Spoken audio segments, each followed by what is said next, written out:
I was sitting in my car, on a quiet street, outside a small funeral home, palms sweating against the steering wheel. My best friend, Mara, sat beside me in silence. She didn't look at me. She didn't have to. The weight of what we were about to walk into was crushing. Somewhere inside that building lay the man who once saved me from the woman who pretended to be my mother. And according to that same woman, I wasn't welcome. My name is Hannah, and this is the story of how the person who gave birth to me tried to erase my existence from our family, and how, despite everything, I refused to disappear. Growing up, the only safe place I knew was my grandfather's house. The hallways smelled faintly of old leather and sawdust from his woodworking. He kept a jar of ginger biscuits on top of the fridge, only for me. Whenever my mother exploded, screamed at me for leaving my shoes near the door, or pulled my hair because she didn't like the way I breathed, Grandpa would pull me outside, slide a biscuit into my hand, and tell me I deserved love. He never yelled. He never pushed. He never told me to toughen up. He just looked at me like I was someone worth protecting. My mother, Lydia, hated that. I remember one evening, maybe I was 7, she grabbed my wrist so hard her nails left 4 perfect red marks. I had dropped a plate while drying dishes, and she'd flown into a rage. She shook me until my head jerked back and forth. "What is wrong with you?" she shouted. "Why can't you do anything right?" I tried not to cry. Crying made it worse. Later that night, Grandpa arrived unexpectedly. He walked straight past her, found me sitting on my bed hugging my knees, and sat beside me. He didn't ask questions. He just put his large, warm hand over my trembling one, like he could silence the shaking. "If someone can't love you gently," he whispered, "they don't know how to love at all." I didn't understand then, but I never forgot. As I got older, Mum's cruelty shifted form. She stopped hitting. She started twisting, rewriting reality, telling relatives that I was unstable, dramatic, impossible to live with. She'd spoil every achievement with a story that made her look like the suffering saint who raised a broken child. It worked slowly. Poison always does. Relatives stopped asking how I was. I'd call, and they would say things like, "Your mum said you're not doing well. We didn't want to overwhelm you." Overwhelm me. The irony. Still, I tried to keep family close. I believed naively that if I just explained enough, tried enough, stayed good enough, they would see her lies for what they were. I never understood that family loyalty isn't always built on truth. I became a mother young. 2 children. They were love, pure and bright.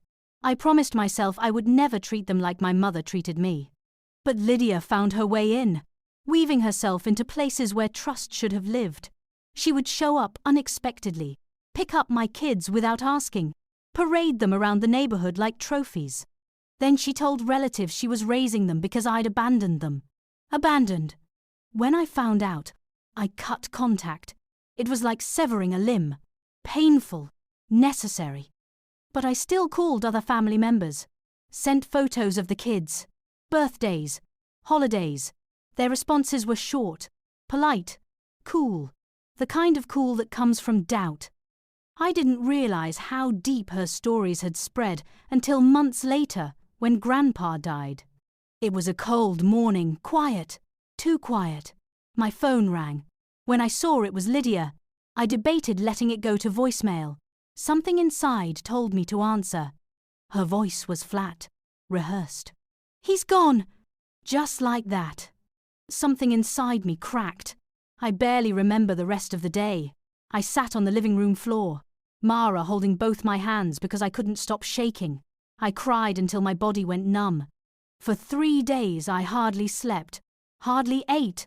I kept thinking about ginger biscuits and his soft laugh and the way he would rest his palm on my back when I cried quietly. I kept thinking about how I never told him thank you properly. All I wanted was to say goodbye. Then Lydia called again. She said I was disowned. I was banned from the funeral. No one wanted me there.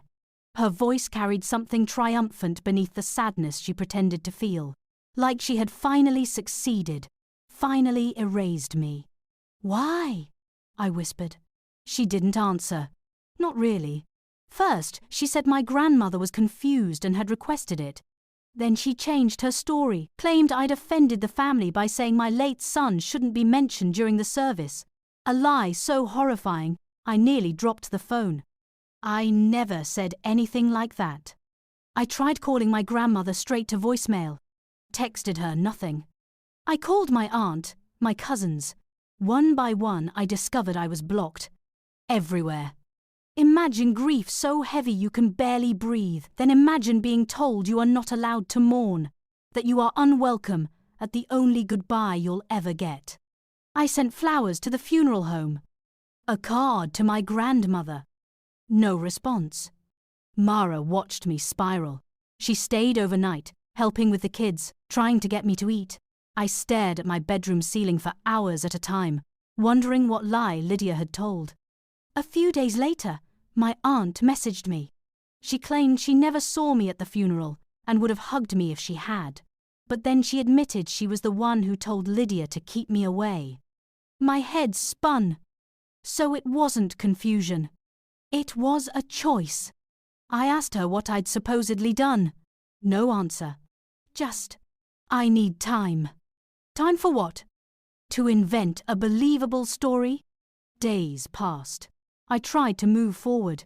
Then something stranger happened. She reached out to my ex-husband. They've had no contact for 5 years. She tried to deliver a birthday gift for my son through him. When he declined and told her to send it directly to me, she lashed out. She accused him of lying. Accused me of manipulating him. Claimed he was repeating my version of events. Events I didn't even know existed. He sent me screenshots. There it was venom. From a woman who once hugged me every Christmas. Maybe there's a reason she won't let you hear our version, she wrote. Because it won't be the same as hers. Hers, the mother who spent years telling the world I was unstable, broken, cruel. I felt something inside me shift in that moment. Not anger, not grief, just clarity. They would never believe me. I realized Grandpa was the thread tying me to them. And now that he was gone, they didn't bother pretending anymore. So I blocked them. Changed my number. Mara sat at my kitchen table the day I did it, sipping tea, watching me quietly. You don't owe them anything, she said. But I still wanted to say goodbye. So we drove to the funeral. I wore a simple black dress. Mara held my hand as we walked in. No one looked at us. No one noticed. And somehow, that was a relief. The hall was full, warm with soft light. At the front was a large photo of Grandpa holding a fishing pole. I sat at the back, where no one could see my tears. The eulogy felt like watching a movie about a stranger, yet every word pierced me. I remembered everything, his laugh, his paint-stained hands, the way he said my name like it mattered. I cried quietly, gripping the edge of the wooden pew. It didn't matter that no one wanted me there. He would have, and that was enough. Afterward, I slipped out before anyone could stop me. Outside, the sky was grey. I walked to the car, feeling hollow, but lighter than I expected. Later that night, one message came from my grandfather's daughter-in-law. She had seen me, wanted to check in, said she would have hugged me if she could. One tiny light in the dark. Days passed. Then my aunt messaged again, emotional whiplash. First, she said she missed me. Then she implied I deserved being pushed away. Her messages swung between affection and accusation. I asked again what I was being accused of. Silence. When she contacted my ex again, accusing me of manipulating him, that was it. I realized they would never tell me the truth, because there was no truth. Only stories my mother manufactured to make herself the victim. It didn't happen overnight. She'd been preparing this for years, isolating me, painting me as dangerous, unstable.